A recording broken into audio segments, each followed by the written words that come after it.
Urdu writing में जिन बच्चों को मार्कर रोटेट करना नहीं आती और मार्कर से वो रोटेशन नहीं बना सकते और रोटेट करके वर्ड राइट नहीं कर सकते, तो उनके लिए छोटी-सी टिप है और अगर आप लोग इनको फ़ॉलो कर लेते हैं, तो आपकी राइटिंग में 4 चाँद लग सकते हैं। अब यहाँ पे अगर आप लोग ओपन नोक लेफ्ट साइड को रखते हैं, तो आप लोग कोई भी वर्ड प्रेज़ेंट करते हैं, तो वो कुछ इस तरह से दिखेगा, यानी कि वो आउट ऑफ रूल्स होगा और वो इस तरह से प्रेज़ेंट होगा और अक्सर बच्चे क्या करते हैं, वो इंग्लिश कट पकड़ के उर्दू राइट कर रहे होते हैं, जो कि गलत असूल हैं और इस तरह से आप लोग राइट नहीं करेंगे। आपने क्या करना है मार्कर की ऊपर वाली नोक यानी लेफ्ट साइड से राइट साइड की तरफ आना है और ऊपर नोक ऊपर की तरफ करनी है और सिंपल आप लोगों ने मार्कर रोटेट नहीं करनी है। जिन बच्चों को मार्कर रोटेट करना नहीं आती है उन बच्चों के लिए है।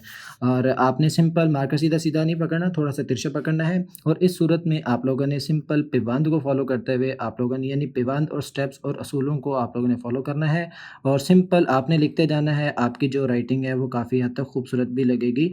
यानी जो आप लोग इंग्लिश कट पकड़ के लिख रहे होते हैं, उससे तो काफ़ी हद तक बेहतर लिखा जाएगा। इसी तरह से आपने नुक्ते प्रेज़ेंट करने हैं। कुछ चीज़ों में आप लोगों को मार्कर रोटेट करना पड़ती है, लेकिन ऑलमोस्ट जो है वो अगर आप मार्कर रोटेट नहीं करना चाहते, तो आप मार्कर सीधा-सीधा पकड़ के भी राइट करेंगे, तो वो कुछ इस तरह से प्रेज़ेंट होगा।